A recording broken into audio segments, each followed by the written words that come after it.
আসসালামু আলাইকুম ওয়া রাহমাতুল্লাহি ওয়া বারাকাতুহু। আপনারা সবাই কেমন আছেন?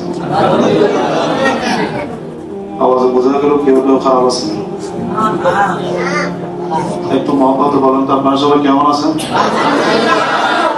ভালো কে রেখেছে আমাদেরকে?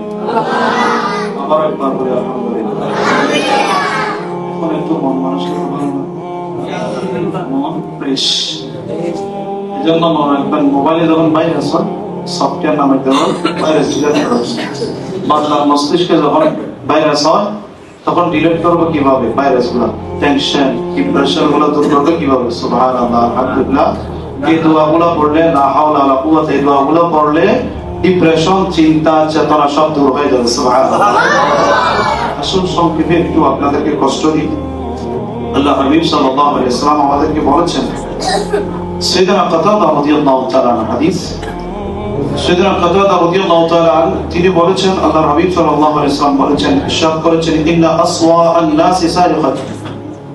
নবী পাক বলেছেন, ও আমার উম্মতরা, ও আমার সাহাবীরা, তোমরা কি জানো দুনিয়ার জমিনের সবচেয়ে চোর কারা? আমরা স্বাভাবিকভাবে যে চোর চিনি সেটা হচ্ছে বান্দার হক নষ্ট করে, জুলুম করে।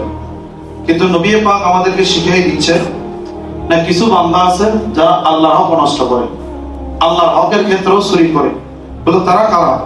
বলে আল্লাযী ইয়াসরিকু মিন সালাতি, বলে যে বান্দা বা যারা নামাজের ভিতর চুরি করে। নাউযুবিল্লাহ। তাহলে বুঝা গেল নামাজের ভিতরও কিছু আছে, কথা বলেন, নামাজের ভিতরও আছে। এটা আমি কাউকে কষ্ট দেওয়ার জন্য নয়, সংশোধন হওয়ার জন্য। নবী পাক বলেছেন, সাহাবায়ে কেরাম বললেন, ইয়া রাসূলুল্লাহ, ক্বাল ইয়া রাসূলুল্লাহ, ওয়া কাইফা ইয়াসরিকু মিন সালাতি, নামাজের মধ্যে চোর সেটা কেমন হবে? দুনিয়ার চোর আমরা চিনি, যখন সে ধরা খায় তখন বুঝি সে চোর, কিন্তু নামাজের মধ্যে কিভাবে বুঝবো? নবী পাক বললেন, লা ইউতিমু রুকুআহা ওয়া সুজুদাহা, বলে যে বান্দা নামাজের মধ্যে রুকু ঠিকমতো করবে না, সিজদা ঠিকমতো করবে না, সে নামাজ চোর। কিছু চিন্তা করেন। তাহলে এতদিন আমরা জানতাম দুনিয়াবি মাল চোর, আজকে এই হাদিস থেকে আমরা জানলাম তাহলে আল্লাহ আমাদেরকে এই দিক থেকে হেফাজত করবে। এখন বন্ধুরা একটু ব্যাখ্যা দেন কিভাবে। দেখেন, আমরা অনেকে নামাজ পড়ি কিন্তু নামাজের নিয়ম কানুন গুলো জানি না। আমরা দাঁড়িয়েছে একেবারে খুব অলসতা, কত অলসতা। কিন্তু দেখবেন যখন সরকারি কোনো কর্মকর্তা বা ইউনিয়ন অফিসে যাবেন তখন দেখবেন যত আদব আছে, যত রেসপেক্ট আছে সব চলে আসবে।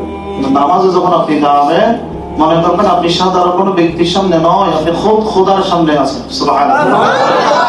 এজন্য আল্লাহর সামনে যখন দাঁড়াবেন খুবই নম্রতা হবে।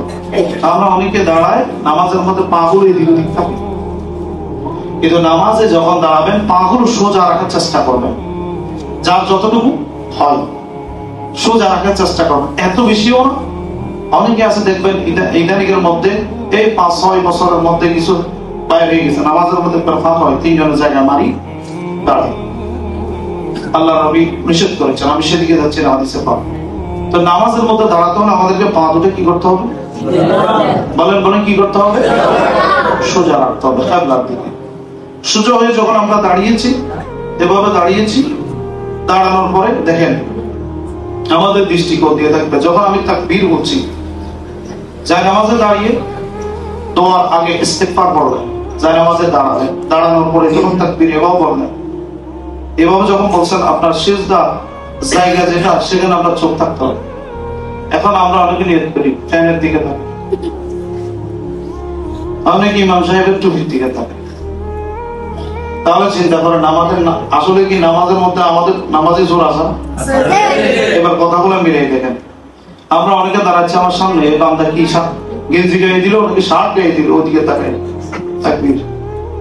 কিন্তু না, আমাদেরকে নামাজে যখন দাঁড়াবো তখন আমার সিজদা, আপনি আপনার সিজদার জায়গার দিকে তাকাবেন, আল্লাহু আকবার, বাস এতটুকু। এরপরে যখন ইমাম সাহেব কেরাত পড়ছেন বা নিজে পড়ছেন, এদিক ওদিক তাকাবেন না। কি বল? এদিক ওদিক তাকানো যাবে না, এই সুযোগ আছে না।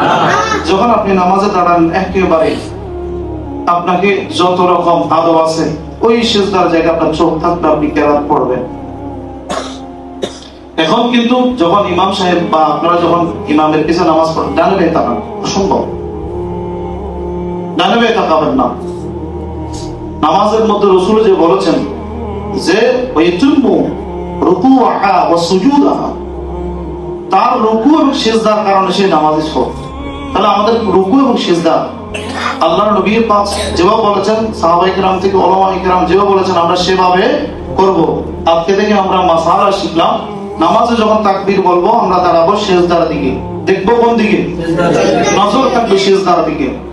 এরপরে কেরাত শুরু হচ্ছে, আমার পাশে কি হচ্ছে, ফ্যানের দিকে তাকানো যাবে না, লাইটের দিকে তাকানো যাবে না, এদিকে কমিউনিট বাকি আছে, এদিকে তাকানো যাবে না। বুঝলেন না কথা? ইমাম সাহেবের টুপি কেমন, উপরে না নিচে, এগুলো তাকানো যাবে না। যখন দাঁড়িয়ে গিয়েছেন সাথে সাথে একটা স্টপ, কথা বলছেন। এরপরে সুন্নত নিয়ম কি? সুন্নত নিয়ম হচ্ছে আল্লাহ নবী বলেছেন নামাজের নিয়মটা আমরা কোথায় বাঁধবো। কেউ কেউ এখানে বাঁধছেন, কেউ কেউ এখানে বাঁধছেন। আমাদের 4টা শরীয়তে মাযহাব রয়েছে, হানাফি, শাফিঈ, মালিকি, হাম্বলি। তবে আরব দেশের মধ্যে যারা শাফিঈ মাযহাবের তারা বরাবর বাঁধে, কিন্তু আমরা যারা হানাফি মাযহাব অনুসরণ করি হাত্তা তাহতা সুরি, আল্লাহ রাসূল বলেছেন তোমরা নাভির নিচে বাঁধতে। কিসের নিচে? নাভির নিচে। এটা অনেক বিস্তারিত আলোচনা। নাভির নিচে বাঁধতে কেন বলেছেন সেটা অনেক বিস্তারিত আলোচনা। তা আমরা যখন নাভির নিচে বাঁধবো সেখানেও কিন্তু আমরা অনেকে বাঁধতে জানি না, অনেকে এমনি, অনেকে এমনি, মানে মন যেমন চাইতে মন। দেখেন খুজু এবং খুশু নামাজে না থাকার কারণে আমরা নামাজ পড়ি, নামাজে মজা পাইতেছি, নামাজে মজা নেই আয়েগা, নেই আয়েগা। এই জন্য দেখেন হাজির, আমরা যখন নামাজে এভাবে হাত বাঁধবো তখন 3টা আঙ্গুল উপরে থাকবে, বাস এভাবে। এভাবে বাঁধার পরে আমরা আমাদের রুকু, সিজদা, তাসবিহ, তাহলিল, কিরাত, বাকি ইবাদতগুলো করব। আল্লাহ আমাদেরকে বুঝার তৌফিক দান করুন। আজকে থেকে আমরা ডানে বাঁয়ে তাকাবো না। আপনি যদি তাকান সেটা আপনার ইচ্ছা, শরীয়তের মাসালা যেটা আমি সেটা করে দেব, নাহলে নামাজ আদায় পরিপূর্ণ আদায় হবে না। এই জন্য আল্লাহ রাব্বুল আলামিন কোরআনে পাকও বলেছেন, যেটা আমি গতকালকে বলেছি, এর আগেও বলেছি, ছোট ছোট ছেলেরা আছে না, এরা দেখবেন কিছুক্ষণ ভিজন দিয়ে থাকবেন, আবার ভিজন দিয়ে রুকু করলে সিজদা করলে ভিজন দিয়ে থাকে। এরা তো ছোট মানুষ, এরা অবুঝ, এই জন্য। কিন্তু আমরা অনেকে আছি, আমাদের মধ্যে বয়স্কদের মধ্যে অনেকে আছে, রুকু যখন গিয়েছেন আপনার চোখটা থাকবে 2 পায়ের মাঝখানে। বলেন কোথায়? 2 পায়ের মাঝখানে থাকবে, চোখ ওখানে থাকবে, তাসবিহ পড়বেন। এরপর অনেকে বলেন হুজুর আমাদের নামাজের মধ্যে মন আসে না, শুধু টেনশন আসে, ছেলে মেয়ের কথা মনে পড়ে, বউর কথা মনে পড়ে, টাকার কথা মনে পড়ে, ইত্যাদি। এখন নামাজের মধ্যে আমরা কিভাবে খুশু হবে, কিভাবে মনোযোগ বাড়বে, তো সেটা হচ্ছে কিভাবে, সিজদায় যখন গিয়েছেন খেয়াল করার কথাটা, আমাদের এই কানের লতি বরাবর হাতগুলো থাকবে স্বাভাবিক, একেবারে চড়াও না, এবার স্বাভাবিক। এখানে থাকার পর আমরা যখন সিজদার মধ্যে তাসবিহ পড়ব তখন আমরা নাকের দিকে তাকাবো, চোখ দুটো কোন দিকে থাকবে, এটা প্র্যাকটিক্যালি আজকে করবেন। পরবর্তীতে আমাকে বলেন নামাজের মধ্যে একাগ্রতা আছে কিনা, নামাজের মধ্যে একাগ্রতা থাকে কিনা, তখন বলবেন। যখন আপনি নামাজের সিজদায় গিয়ে নাক বরাবর তাকাবেন, সুবহান রাব্বিল আলা, সুবহান রাব্বিল আলা, দুনিয়ার কোনো চিন্তা আসবে না, দুনিয়ার কোনো চিন্তা আসবে না। আল্লাহ আমাদেরকে বুঝার তৌফিক দান করুন। আমিন।